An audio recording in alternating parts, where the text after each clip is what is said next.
What is good, everybody? Welcome to a joint collaboration show. I'm Rob Stats Guerrera. He's Jason Aponte. This show is going to Jason's YouTube channel and to my YouTube channel. So make sure you smash the like and subscribe buttons to both.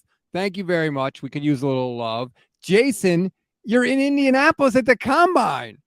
Absolutely. I just got back actually. Long day today, but tomorrow's even longer. We get to talk with prospects and some other coaches and general managers that are actually being. Give us the vibe there. What's it like there? Who did you run into today on the floor? Because everybody's like all in one kind of big room, the way they usually have the combine set up. So who did you bump into today? Yeah, so the whole setup, I saw your buddy Mike Florio. He's over there at NBC, Yep. and they're doing the pod with Chris Sims, and Ian Rappaport's doing NFL Now over here. So let me set the scene. There's a bunch of podiums, and then literally you have your stages. So if you watch NFL Now and you see people walking behind, probably had a chance to catch me like walking through there. So it's all in one room. You run into people like Michael Smith and Matthew Berry and so many people in the industry that I look up to that do such great work. Being able to tell them, I ran into Jason Kelsey of the Philadelphia Eagles today while I was leaving. That was a real big thrill. Had to tell him, hey, listen, I cover the 49ers, but got a lot of respect for what you do, and you had an incredible season. And, the cast of 49er beat writers were there. And, I just want to announce on here, Rob, me and Mike Silver are good. We're good now. Yeah, we are good. We spoke. I let him know, hey, listen, I apologize for the way that I spoke to you on Twitter. My behavior is not something that I'm really proud of. And he said, did I block you? And I said, yeah. He was like, well, let's just unblock you then. And you know what? Me and Mike Silverberry, the Hatchie, he's a really cool dude. Told me some amazing Steve and Joe stories and told me the story about that picture of him and Aaron Rodgers after the failed Mary. It was really funny. Mike's a great guy, man. So I just want to make sure we put that out there. So look, not a lot of people get unblocked by Mike Silver. The block is easy. That anybody could get blocked. The few people can get unblocked. So there you go. Look at you making moves in Indianapolis at the Combine. I want to get into where you're going to go for dinner after this show, but we'll do that later because we got to dive into what happened with the 49ers today. John Lynch met the media. You were there. You spoke to John Lynch, and you, Jason Aponte, got the newsiest answer out of John Lynch because you asked a good question, which didn't always happen there in Indy, about the quarterback situation. What did John Lynch tell you about the quarterback situation? So I asked him a question in which I tried to direct him to what bringing in a veteran quarterback would mean, as opposed to just having a guy who's a breaking case of glass emergency type guy, or are you going to have to depend on a veteran quarterback because of the unknowns with Brock Purdy's injury, which he was asked about, and maybe even Trey Lance's injury? And also, let's not forget, this team still want to compete for a Super Bowl. So I kind of lead him that way. John Lynch is media trained. Media trained. Like this man, he sits there, he listens, and he knows exactly what to say. There's a reason that he was picked for the job. There's a reason that he was so good at what he does. So John gave me an answer basically about, we try to insulate ourselves with the room, and we thought we did that last year. We got all the way to the end. And yes, we're eventually going to have to look into it. Look, the answer is not groundbreaking because I think everybody knows that the 49ers do need quarterbacks who can take reps at training camp. But John was very, very particular and careful with what he had to say and made sure to not really give anything away that was too juicy. I noticed a distinct change in expression in John Lynch's face when he saw you asking the question about the quarterbacks. That's all I'm going to say. I don't know what kind of vibe you guys have, but he didn't look thrilled to see Jason Aponte asking a question. Man, you said it. And it's funny because I'm there with Brad and I'm there with Jordan, and we're going through the video, and you can actually see him. John has some faces where he's computing the question and he's listening, but for sure, as soon as you hear quarterback, his face kind of changes and it just looks like, oh, here he goes and here comes some nonsense. But me and John are cool. Like we spoke last time at the Combine, asked him a question about Mike McGlinchey. You notice his tone change as soon as he speaks. He was really, really cool about it. But I think he did make an interesting face that I think is funny. And I tweeted all over the place that I was like, John was just not happy to see me today. He just needs to get to know you. That's all. Maybe you'll bump into him tonight when you go out to eat. That's the goal. So, okay, he updated the quarterback situations for both Brock and Trey. And yeah, congrats to you, by the way, as Corey on YouTube says, moving up the media ladder. Pretty soon you'll be too big time to be talking with me, but that's fine. No, stop it. While we've got you, he updated both Brock and Trey. And the one thing I thought was interesting, I think the 49ers pay a lot more attention to what you do and what we do than they let on, because I know a big talking point for us has been they don't know what the hell kind of surgery Brock Purdy needs until they open him up. And John Lynch addressed that, and he said, look, every surgeon says that before they do his surgery. That's the surgeon covering his own ass. I believe that was almost a direct quote from John Lynch. Yep. Does that make you feel better about what is happening with Brock Purdy? I think we just have no reaction. And I think I think the longer this goes on before the surgery, there's going to be an uneasiness because there was a timeline to get this done. And now we don't know what it's going to be. So I think it's just more uneasiness at this point. I think John gave a very matter-of-fact answer there. And I think they're still also waiting themselves. But I think the sense that I got, the more that he answered questions about Brock and Trey, is that it's clear that Brock is quarterback one. Yep. And I think that they're going to be able to take a look at Trey Lance. They're going to have to, right, at this point, because it doesn't seem like no matter what the timeline is after the surgery, Brock Purdy is going to be available right away. But it's almost begrudgingly. And it's almost like, well, I guess we'll see what we got in this kid. But they definitely feel like you get the vibe, especially with the people that you were there speaking with, I was there speaking with. They're talking about like it's Brock. And it did feel the way that John was answering these questions that it was leaning more towards this organization turned into Brock Purdy. And I thought the really telling quote from John Lynch was when he said, he's got to play, meaning Lance. We've got a team that's ready to go now. Brock got that opportunity this year. He grabbed it. He did great things. We'll see at some point how we get Trey that opportunity. You don't say we'll see at some point how we get Trey that opportunity if Trey's QB1 or even really has a chance at QB1.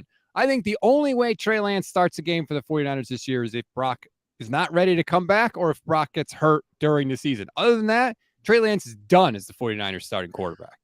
Well, I'll push back a little bit on that, Rob. I do think there's a way that Trey Lance does it, and he has to blow everybody away with his opportunities. Like, he has to leave no doubt, and he has to put at least the 49ers in a position where they have a tough time turning it right back over. So I don't know necessarily the change. Trey Lance performs so well that there's at least a discussion about, hey, I don't know if you can go back to Brock, then I think that's good enough. That's probably best case scenario. But yeah, walking away from speaking to people today and listening to John Lynch certainly does feel like this is Brock Purdy's team and they want it to be Brock Purdy's team. But how does that happen with Trey? He hasn't played. He's rehabbing an injury. How is he supposed to make this leap? Yeah. And that's the frustrating part. You speak with people from other teams that cover other beats and they ask you questions about what do you think's going on with Trey Lance and everything. And, you give your answer of, I think the kid should have played, but obviously win now. Okay. But then you look at what other people are saying, and it seems like so many other beat writers and pundits get it. It's you took a player who needs reps, was defined as a bit of a project, and you didn't give him those reps. And your head coach that drafted him is impatient. This situation just feels like it was never lined up for Trey Lance. And everyone who I spoke to outside, whether it's a Colts beat reporter, Texans, Bears, they all see it. So if everyone kind of sees it and 49er fans are starting to realize it a little bit more, this was a miscalculation and it's not the best situation for Trey Lance. Unfortunately, the best course of action, and I know 49er fans, you don't want to hear this, Trey Lance had to play from day one. I know you like being in the NFC Championship, and I know that you like winning games, but you had to sacrifice that if you really cared about the kid's development. You might have had to sit through a 6-11 year. You might have had to sit through a 7-9 year, something like that, right? Or a 7-10.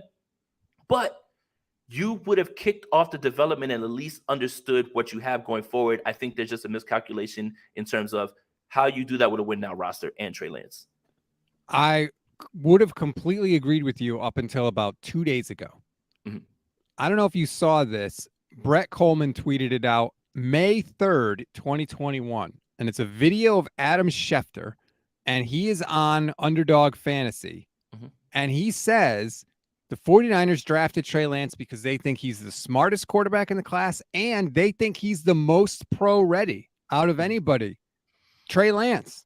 And so when I hear him say that in May of 2021, right after Trey was picked, that makes me think the Niners thought they were getting a guy that was ready to play. And then when he came in and maybe didn't blow them away right away, they soured on him.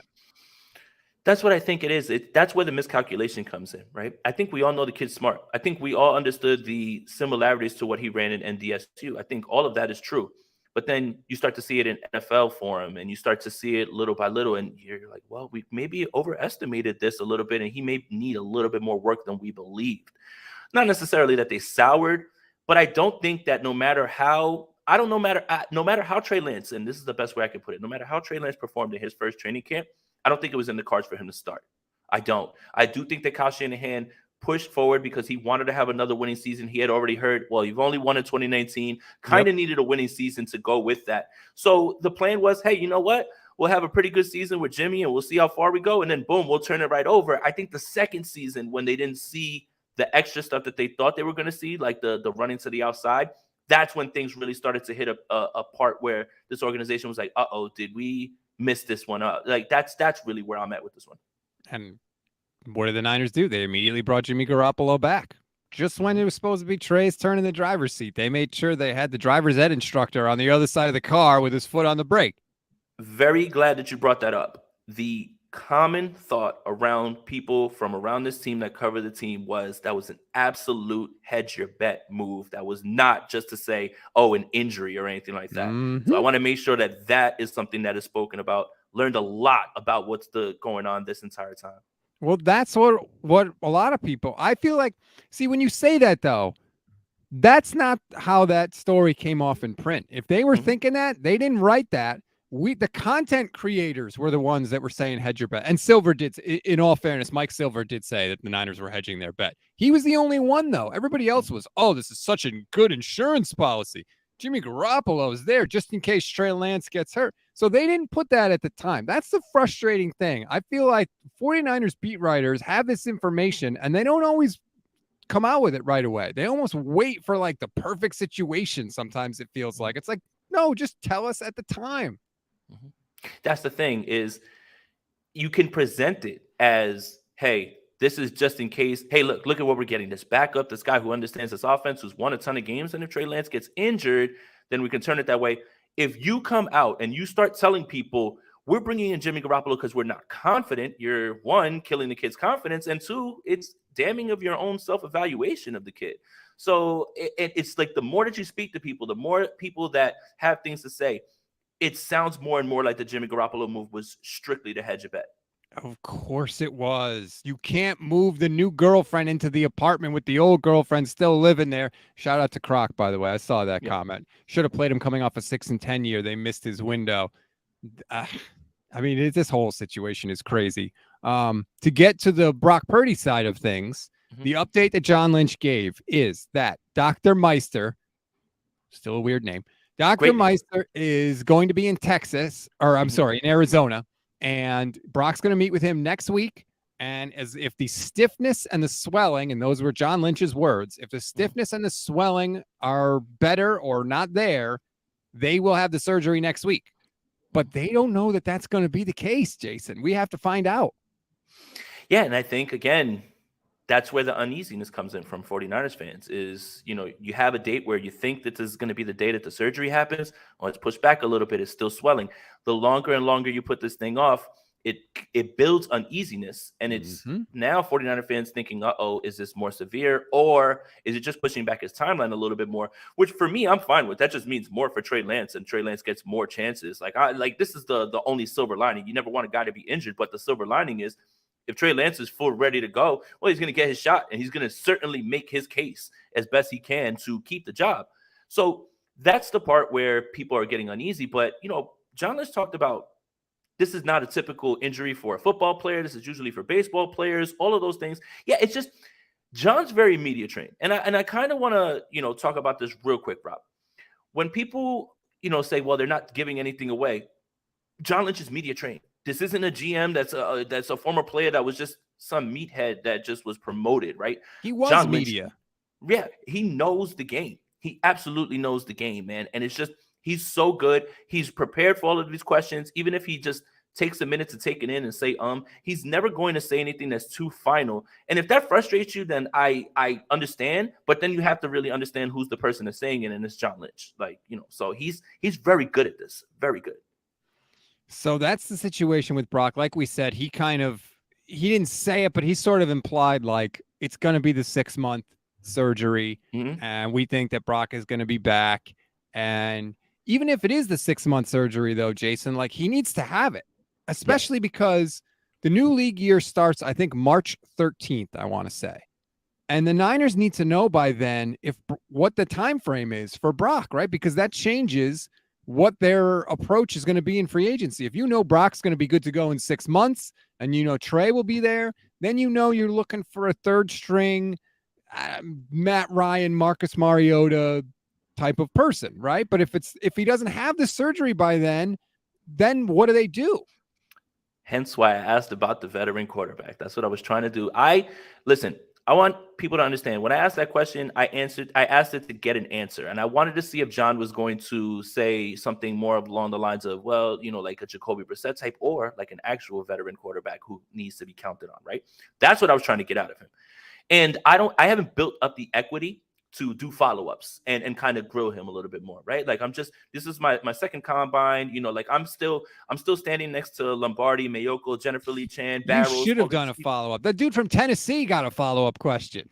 He did. And that's the other thing I want to explain. So for people that are frustrated, right, with, well, why weren't there more questions about the quarterback and the team? Well, you've got the 49ers media team right there, right? Like you've got Lombardi, Barrows, Jennifer Lee Chan, Mayoko, everybody, Lindsay, the team reporter, everybody who's there, then, me, Brad Jordan, right? Like we're there as well too. Now, the thing is this, some of those people are going to speak with John Lynch later on for their article. They're not going to give away what they want to put out there in a press conference. And then you have to remember in the scrum, there are 10, 12, 15 other people who cover other teams in terms of the Titans. That's why you get questions about Rand Carthan. Yep. The Texans, that's why you get questions about D'Amico Ryans. The Dolphins, the people asking questions about Mike McDaniel. So if you're frustrated with the lack of on-point questions about the quarterback and this team, it's more because of it's just a normal combine presser where tomorrow we're going to get to speak with D'Amico Ryans at 1. I'm sure Texans fans are going to ask questions. Why is he answering so many questions about the 49ers? We cover the 49ers. We have to turn it into that. So that's what those people were doing. So I think that's a little bit of insight into these combine pressers. So it'll alleviate some of the frustration I've seen out there. Yeah, I think that's a good point. And for people that don't know, also, there's the presser that they do, and then they do like a mini presser afterwards that's sort of on the record, off the record, depending on what they ask. They literally get off the podium and they get mobbed by people, all the press who's standing right there. That's how we found out that Matt Mayoko tweeted out that Brian Greasy is interested in coming back. Like, I didn't even realize that was up in the air. Did he only sign a 1-year deal last year? I don't really remember, to be honest. Right. Well, there was a lot of uncertainty with what Greasy would like. We're bringing in Greasy as a quarterback coach. It kind of just was like, oh, okay. Like nobody knew what the role was. So they don't generally give out that type of, contract details for quarterback coaches and things like that. But yeah, and I'm glad you brought that up as well too, because that's where Jennifer Lee Chan is going to speak to him and put this in their article. Like again, Mayoko, Jennifer Lee Chan, all these people, they're not going to be asking too many questions because they're going to put it in their article. And if they do, they're giving away their content. So that's a lot of the stuff that like I'm learning while I'm going through this process myself. Yeah, but I mean, I see both sides of it, especially now getting laid off by SB Nation and trying to make a go of this thing on my own. Like, yeah, on the one hand, you want your content to be desirable, but on the other hand, like you are serving the fans. So your primary purpose there is to ask the question that we want asked. And sometimes it is frustrating, at least from my perspective, that I feel like their agenda is serving themselves or their publication first rather than the interest of the fans. 100%. And I think that if this was a Bay Area media exclusive and you were getting those same sort of questions, I could completely understand that. But I think that just in the way that I've seen the combine operate in terms of press conferences, because again, like I said, I'm going to speak to D'Amico Ryans tomorrow and I'm going to ask him about his time with the 49ers. Texans fans are going to probably listen to that press conference and say, I don't care, right? Like it's just, if it was just the Bay Area media group and us, that were there, and you were getting those questions, then I get the frustration. But I do understand the frustration because this is such an uneasy time with the quarterback situation. You would like to get more details. But again, John doesn't give up too much. And I think the actual environment itself wasn't conducive to truth telling. Really would like to be able to ask Kyle Shanahan some questions. But of course, Kyle isn't in Indianapolis. He's one of, to be fair, there are multiple teams not sending their coaching staff. A lot of them are Shanahan guys, right? McVay is not there. Robert Saleh is not there. LaFleur from Green Bay is not there. I don't think Mike McDaniel is there. Is he? Maybe Yeah, he is. I Mike can't McDaniel spoke remember. at 3. Yeah, he did. He did. He did. Okay, so he's there. But a lot of the Shanahan guys are not there. Do you have any problem with Kyle not going to the combine? I don't. I'm just selfishly want to get a media session from him, but they don't need to go anymore. I would love to talk to Kyle just for him to brush me off with an answer or something like that. Just something to add to my belt, like something, just another notch on the belt at this point. But he hasn't really gone. Can't imagine that right now he wants to answer more questions having to do with the same things he did at that time. I understand that that's frustrating and he's the coach and he has to do that, but it's probably off in Cabo for a little while decompressing. So you send John Lynch, who's a media guy and can handle it all, and you let him, take the bullets or take the swords. But today was very easy going. It wasn't necessarily hard hitting stuff that was there. And I understand that frustration. I'm just looking in the comments and I just see this comment from Daniel Garcia, who's watching on YouTube, and says, what tougher questions do you want? There wasn't that much to ask. There wasn't that much to ask. I mean, how can that be the mentality? What tougher questions? John, did the team sour on Trey Lance? Did you think he was going to be further along when you first drafted him? Did something change? Why didn't you realize he was not as fast as you thought? There are 1,000 questions that you could ask. Don't tell me what do you want asked. Absolutely. I mean, you could absolutely ask questions that require tougher answers, definitive answers, things like that. But at that point, it was down to certain questions. And then again, it kind of gets overtaken by people who are trying to get content in their own way, other beat reporters, things like that. Like if you're looking for those hard hitting answers at the combine, I kind of want to just set the picture and set the mood of how this works to let you know that that's not typical, right? Like it's not going to be all 49ers beat guys there who have nothing but 49er centric questions. Like the Texas guy wants to know about D'Amico Ryans. The Titans guy wants to know about Rand Carthan. So like, it's just, I understand the frustration, but like when I'm watching this play out, I understand why things weren't like that weren't happening. I want those questions all the time, Jason. I don't care if they're in San Francisco. I don't care if they're in Indianapolis, at the Super Bowl, at the owners' meetings. Anytime those people are behind a microphone, I feel like it's the responsibility of the people asking the questions to ask the toughest possible questions. Right. That's just you know what's fun? And I say that as someone who is in Connecticut. And believe me, if I could ask the questions, I would. I try to get on the conference call. Sometimes I do. And I try to ask questions. But it is, I am in Connecticut and I could understand people ripping me for saying this while I'm 3,000 miles away. And while I'm trying to learn this process too, is the initial question can unlock a tougher question, a follow-up question. And that's the part that I'm starting to learn myself, because I asked the question about the veteran quarterback and a gentleman behind me asked, well, what are those solutions? Like that was a tougher question right away. Like that was a definitive answer right there that he needed to give. And he said, no, all options are on the table. Like John sidestepped it. But what I'm learning is you don't necessarily have to open with, tell us your feelings on Trey Lance and tell me that you love him. Like, what do you think about that? It's you ask a question in that general direction. And if you can find a follow-up question by listening to what he said and picking something that he said out and doing that, that's the part that I'm learning as I'm beginning my media journey. So that's where the tougher questions come from. It's not, don't open with that. It's follow it up. You're 1,000% right. The best answers always come from follow-up questions, whether it's in a press conference or in a one-on-one interview. The problem is, in order for that to work, everyone assembled there needs to work together. Like you were just talking about, somebody heard your question and said, oh, and asked a follow-up question. That only happens if everyone's listening and everyone's kind of pulling in the same direction. But if everybody has their question planned out ahead of time for the story they want to write a week from now, that can't happen. And so that's how sometimes that doesn't happen. But you're right. The follow-up question is absolutely where the meat is almost all the time. And I'm guilty of that myself. I mean, when I got up to the combine the first time, I practiced my Mike McGlinchey question 300 times in the mirror because I just wanted to make sure I got it right. Like I'm not going to get on this stage and blow my shot. And this time, I didn't have a question in mind, and I kind of ad-libbed it at that point based on where the conversation was going, because Matt Barrow started it with, give us a timeline on Brock Purdy. That's what starts it. So it in the flow of the press conference, that's when I felt compelled to ask about veteran quarterback and find out what his thoughts were on that. So I do understand that now. Again, I'm trying my best to learn on the fly as quickly as possible, but I do agree with the whole, I have a question I need to ask, And it's the only thing I'm really focused on because I'm trying to write a story about that. And I don't mean this to come off as a criticism of you. That's not, if I No, am, that's fine. then I apologize, because that's No, not no, no, no, my no. intention. No. Like you said, like you are at a different point in your journey than Matt Mayoko, who's been with the team for 50 years, or Kawakami, or any of those people. Beyond the quarterbacks, though, there were a couple other nuggets that came out. One, Juwan Jennings is coming back, which we kind of figured because he was a restricted free agent, but it's official now. And that's friggin' awesome, because Juwan Jennings is fantastic at what Juwan Jennings does. He catches passes on third down, and he blocks the hell out of people. And you can make a damn fine living, and a team is going to do really well if they've got those guys on their team. Yeah, and exclusive right free agent, it's a no-brainer. The with the pick, it's less than $1 million. It's when you think about the production that you get from Juwan Jennings for the price point, and I think this is where the 49ers excel with their roster building, is you might look at a guy like Daniel Brunskill and say, well, he gave up this many pressures. Yeah, well, you got 16 games out of him for $2 million.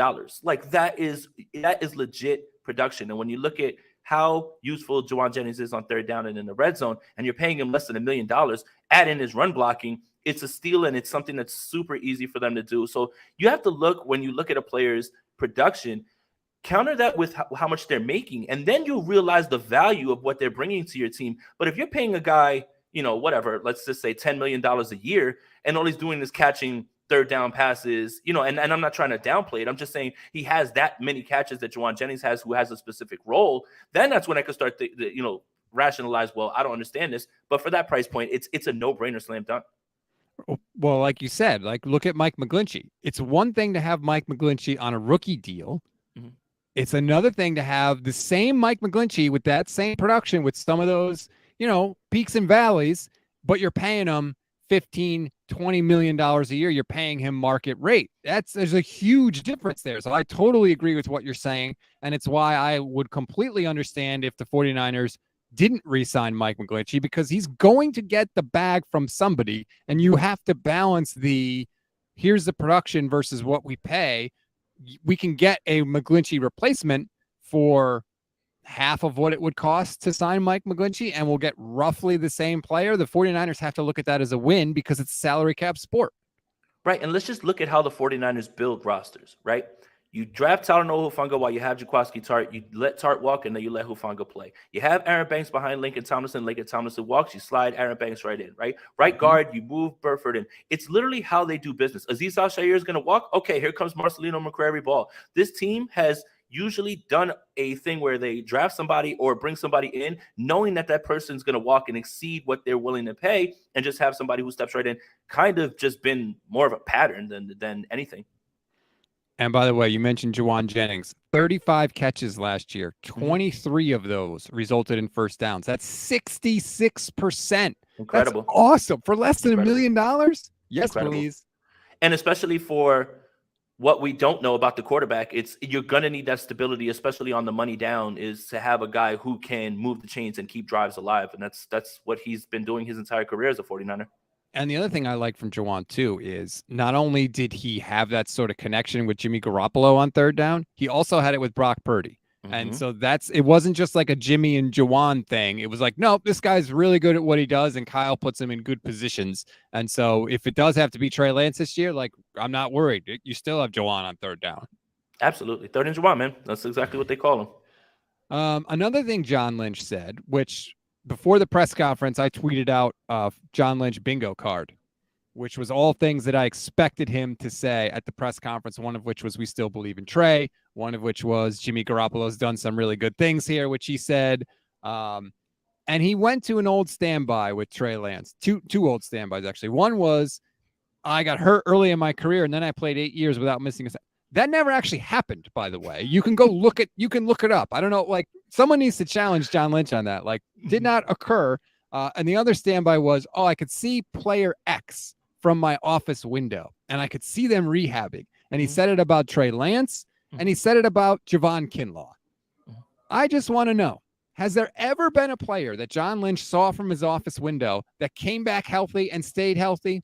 Because I don't know. Jason Verrett, nope, it wasn't that. Javon Kinlaw last year, nope, it wasn't that. Now he put the curse on Trey and Javon. Well, the thing is this, right? Javon Kinlaw, it's sounding more increasingly likely that this fifth-year option won't be picked up. But you do want to still at least say nice things about the guy, one, for his confidence, and two, just in case somebody comes calling and says, you know what, I believe I can get something out of him, so I'm going to go ahead. And I think that's the same sort of thing that they say with Trey Lance as well, too. Look, again, John's a master media man. He understands questions. He understands what to say, what not to say. And when he talks about the whole idea of, well, I missed games and then I was here for 8 straight years and played. So it's a matter of sometimes it gives you hope, right? It makes you feel like, okay, this is just something that's just a freak thing that's been going on with Trey Lance and isn't going to be something that continues. But I think what John meant was there wasn't any major injuries, right? You miss a game or two here and there, but you're going to be fine, right? Like the major injuries or the ones that are going to really impact you is what he meant. But as far as the Kinlaw thing is, he has to say all these things right now because there's 2 ways that this goes. Now, Javon Kinlaw, who you probably aren't going to pick up his 5th-year option, he comes out and he plays like the guy that you thought he would be in the 4th year, and now you have to make a tough decision, which I'm sure the 49ers would love that because that would be huge. That means they wouldn't have to, explore options as a defensive tackle in free agency. They just have a guy in-house who hasn't hit his ceiling. And 2, maybe you still put the word out there just in case a team comes along and they're like, you know what, man, I believe in Javon Kinlaw. I can get out of him this X, Y, and Z, and I'm going to send over some picks. So, again, John's just playing the media game. He's really good. I saw you got a couple of super chats. I was going to say, you want to run through them? Yeah, we'll get to them real quick. Corey Soto says, not there yet, but what percentage would estimate the Lance debacle will ultimately lead to Kyle Shanahan and John Lynch's end in San Francisco? The magnitude is almost understated. I'll let you take this one, Rob. So here's the thing. When Trey was picked, I was kind of on that train too. Like, look, if you mess this up, you might be gone. Now, Kyle was in a different place going into 2021. He had only had the 1 winning season, and it was a lot of 10-loss seasons. But now, because of the success of the team, it has sort of cushioned the blow. This screwing up this player, this pick, right? Giving up all those picks and not getting any production out of the player. 4 games of production, really, would have crushed most teams and franchises. But the 49ers have such a good roster. Shanahan is such a good coach. The front office they have there is so good at the other picks that they've made in the draft. They've sustained it. Like, even if Trey doesn't end up really ever playing, let's say Brock comes back and takes over, like, you're not going to fire them because of that. They've gone to the NFC Championship game every year since the trade was made. Yeah, I think this is absolutely spot on. I mean, when you look at the level of success that they've had since then, and Brock Purdy softens this blow if he's able to be there, right? Like, Brock Purdy was almost this saving grace just in case, worst case scenario with Trey Lance, right? And it's still on the table because it doesn't sound career ending, but Brock Purdy can soften the blow of this if he can prove to be the long-term quarterback one, which 49er fans have still been waiting for since, I don't know, Steve Young at this point. So, like, again, this would have crushed them, but the year after they draft Trey Lance, NFC title game. The year after that, NFC title game. I think right now, because of how well they built this roster, they are probably the only team that can not have this be a complete disaster and destroy them. And I think that's the only reason people aren't talking about it in that way, Corey. Let's take this one real quick. Toxic Runner Spicy Aponte, what up, fam? Hope you're having a G day. Thank you so much, man. Appreciate the donation. Another Jason in here. Jason, PDSI, 49ers treat Lance like a new version of Madden. They paid all that money for a game, then wind up being disappointed in. EA Sports catching strays on the podcast. I don't know, Rob. What do you think about this one? I don't know how you can say that they're not disappointed in Trey Lance in some way. Tim Kawakami went on 95.7 the game and said Trey disappointed them athletically because they thought he was going to be faster. Kawakami also floated that report of Trey Lance lining up in the wrong spot and Kyle Juszczyk having to correct him, which magically did not come out until now. You can talk about whether he disappointed them just from an injury and a health standpoint. But to me, it's inarguable at this point. He has let them down in some way when you look at everything that's happened and everything that they have done. And like we said, I mean, Trey Lance has a little bit of a runway now because Brock's status is up in the air. But if it weren't for that, I don't think he'd even have a shot at it. Yeah, and again, Jason, this is the hard part with, and again, speaking with so many people here who are watching from the outside, it's so funny how many people who don't cover the 49ers have such a good grasp on where things kind of has gone awry, is trying to balance winning games with the development and how much you were willing to deal with, and how Kyle Shanahan felt much more confident in being able to sustain drives and move this offense with Trey Lance using his legs as opposed to being a primary pocket passer. But also, when they traded up and got Trey Lance, it was with the idea we're going to use his legs. This is what we want, right? Remember the whole Drew Brees mind and Lamar Jackson legs thing, right? I mean, let me know where that quarterback is, because I'd love to have him. But the whole idea was to use his legs. And I think so many fans are losing sight of this because of the injury. You were excited about the fact that Trey Lance was going to run read option and put defenses in a tizzy and with all the motion and all of those things. Now, when it happens, you expected Trey Lance to hit edges. And this is where Kawakami comes in, where he's saying, a little bit underwhelmed when it comes to talent. But that's what they were doing.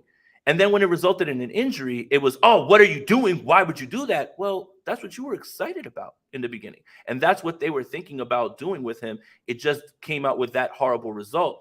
And I do think there is a little too, hey, we want you to run outside. Well, you know what? This isn't NDSU. These guys are faster. They close faster, and you can't get to that edge. So now you've got to run inside a little bit more. So that's kind of where the frustration comes from. But I like the shot at EA Sports. That was pretty good. I'm all for that. Anytime EA Sports, you can take a shot at him, please do it. And Corey, one more time, thank you for the donation. Unless they trade Lance and he goes on to be top 7, no, like that's again that I don't think they're going to trade him. Corey, you have to think about this. You have for all intents and purposes, Brock Purdy and Trey Lance. That is the cheapest quarterback room in football, right? You have a team that's salary cap strapped that wants to continue to load up and still be a win now team. And when you trade Trey Lance, you take on a dead cap hit, which slows that down. Yep. And basically trading Trey Lance would be the final, we gave up. We got this one wrong. So for me, I don't see any of those things playing out. And if you just break it down to dollars and cents, having 2 quarterbacks who you believe in, one has shown a little bit more in terms of NFL play than the other, but having them less than one starting quarterback. Starting quarterbacks are going for 30, 35. I mean, for Christ's sakes, Daniel Jones wants $45 million. Think about how much money that is. So when you think about how little this room costs with the upside, maybe Trey Lance does break out. I just don't see why you would trade him unless a team becomes foolish and decides to give a king's ransom, which I don't know how you can do that at this point. Yeah, I mean, I think the Niners would listen on anything, but I agree with you. When it costs more to trade Trey Lance than it does to keep him, you're going to keep him. And let's be honest, if history holds, and it has only, every year except one since 2014, both of these quarterbacks are going to play this year because at least one of them is going to get hurt. The 49ers have only had 1 year since 2014 where a quarterback started every game, and that was 2019, and they went to the Super Bowl. So even if it's Brock week 1 and he's ready to go and everything is good, history has told you that he's going to get hurt and Trey Lance is going to have to play at some point, so you don't want to trade that guy away. It's Levi's. It's been built upon a ancient ruin, a la Poltergeist. They moved the stones. They didn't move the bodies. And that's what's going on, because this was happening before Kyle Shanahan got there with the injuries as well, too. You mentioned 2014. Kyle wasn't the coach then. So it's got to be Levi's at this point. I don't know who they need to get to fix this, but it has to be Levi's, right? I don't know what it is. I saw this nugget the other day. The 49ers have had at least 3 people tear their ACL in 6 of the last 7 years. At least 3. Some years it was more than that. Good God. I mean, I don't know. Again, whoever's got the voodoo doll, whoever's doing brujeria, please stop. I'm just done. My guy Nicholas from New Jersey, thank you for the donation, man. If this is all true and they're super disappointed in Lance, who gets the blame for making that call then? I guess the same person getting credit for the great roster. I love this team, but wow. What's funny is I don't think they're super disappointed. I think when you use the right words and you use the terminology, you can understand where they are. They're not super disappointed. Super disappointed would be you getting Trey Lance thinking he could start one day, and then you get Zach Wilson, and you have that, and you're just like, oh, we're in deep, deep trouble. I think they underestimated his talent in certain aspects. He can still be great. He has a higher ceiling than, all of these quarterbacks. But again, where does the floor start? But if we're talking about who gets the blame, it's Kyle Shanahan. And I do think that we need to talk about not only this quarterback evaluation, but maybe Maybe Kyle's got to loosen up on his regular quarterback evaluations because he wants a robot and not a guy who can do a little bit more. I had a good conversation with somebody who covers the Colts, and he said, this is really, again, people from outside are nailing it with this team. If Kyle lets go a little, lets the quarterback help him, and is not so in control, things can get really, really exciting for him because he's already great with X's and O's. You just can't be as rigid in your quarterback evaluations over and over. If you go back and watch the Trey Lance film, which I have done an embarrassing number of times. Hold on a second. It is. Who's going to Yard House? Just kidding. Sorry. It is abundantly clear Trey can be effective with his legs, but not so much as a designed runner. As a scrambler, he's an excellent scrambler. He can get away from people, he can wriggle out of trouble. Go watch it. I swear to God, I've watched it a zillion times. That's where his legs are his biggest asset. Kyle doesn't want that. I don't think Kyle likes that. I think Kyle can look at a play where Trey Lance scrambles for 15 yards and Kyle will throw it up on the film and say, you missed this guy in the slant. It's a bad play. And he's got to get over that. What's the there's the Simpsons reference, and I've always got to throw it. Remember when Marge is trying to be a cop and she's she's shooting the criminal pops up, she shoots the criminal, the other criminal pops up, she shoots the criminal. There's a woman holding a baby, she pulls back. There's an old man, she pulls back. And Mayor Quimby at the end says, You missed the baby, you missed the old man. That's good. That's Kyle Shanahan. It could be a 60-yard play, and I still think he probably comes back into the film room and says, look what you missed right here. This was the actual read. So yeah, I do think that is absolutely true. Toxic Runner has another donation. He says, I have no problems with them using Trey as a runner, but there's levels to athleticism. Trey isn't a Lamar type quarterback. He's more of a Deshaun Watson player.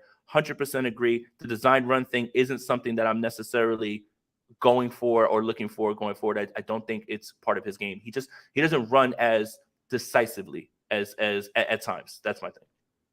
You can use it, but just that can't be like the primary way that you move the chains with Trey Lance or with any quarterback, really. But the other part of this too, like, I think we've fallen into this trap of you're either a Lamar Jackson type of quarterback or you're slow.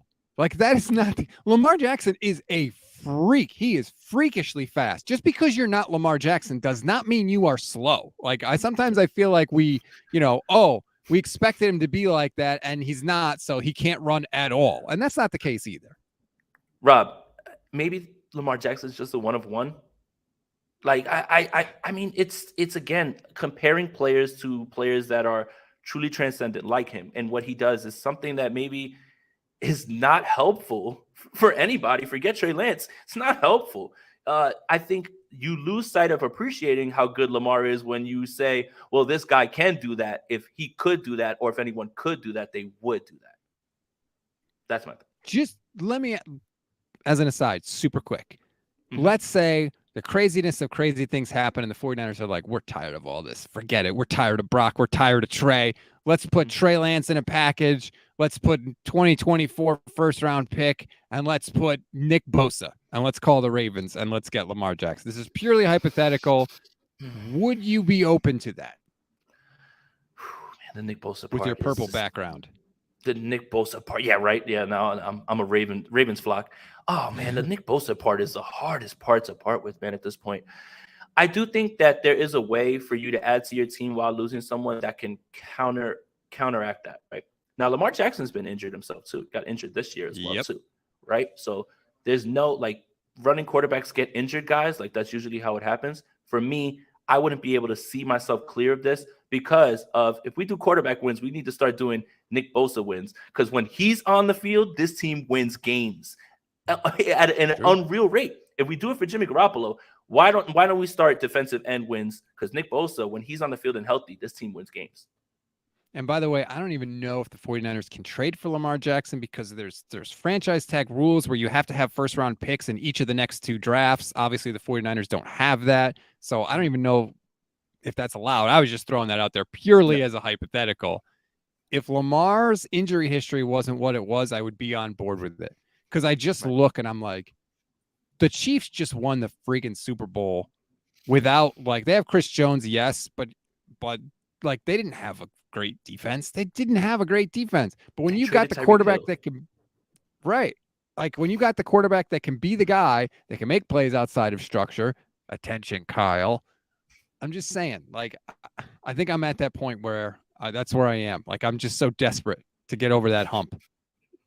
Well, I'll say it's February right now, and I think when things get a little bit more clear with the quarterback situation, we start to see some camp. We start to hear things about Purdy. I think that uneasiness will go away. Bear with it, 49ers fans. It's going to be a long offseason. Make sure you're strapped in. Were you surprised that nobody asked about a Bosa contract? No, that's funny. I would have thought that was one of the softball questions that you throw up there, and it would have been funny for anybody to just say that because you know what John would have said. We envision Nick's going to be here forever, and all of those things. Like just very media trained question. I think that people realized that they would have gotten that answer and didn't want to actually ask that because it was such an easy answer for him. Yeah, I mean, I guess everybody just kind of assumes like he's going to write down the number he wants and slide it face down across the table to the 49ers. They're just going to pick it up and say, do you want that in 50s or 100s? Right. Pretty much at this point. All right. I said I was going to ask. So before we go, and again, please, this is a joint stream. So please like and subscribe to Jason's YouTube page. Also my YouTube page. Do it to both, please. And thank you. Where are you going to eat tonight? Because your choice of where you go to eat could impact which NFL insiders and coaches and GMs you bump into. Very good point. And we're in downtown Indiana at this point. So there's a strip here where everybody's going to be here. I think right now it's up in the air, but there's a steakhouse up the block, St. Elmo's. There's, an Italian place that we just went to yesterday. So Roots it's Chris. in this area. Yeah, absolutely. It's in this area because, and we spoke to a lot of the people that, cover the 49ers. And everybody's out today. So everybody's going to be here. I mean, out tomorrow morning. They're going to be here walking around. You never know who you're going to run into. And Mike Silver was the main one that was like, come find me later on, man. Like, we'll really talk. And it's just, I can't believe how quickly this relationship's turned around. Like, did we just become best friends, Mike Silver? Like, seriously, like, it's so funny to me. All right. You and your best bud. Good. Enjoy it. Have fun. Everybody. I'll make sure to say, thank you. I'll make sure to say hi to Florio for you tomorrow. Yeah, please do. Say hi to them. Tell them I miss them, and I'll be hitting them up soon to come on the show. So thanks, everybody, for your questions and your comments. Again, like and subscribe to the YouTube pages. Jason, keep killing it out there at the Combine, and we'll talk to you next time, everybody. Peace.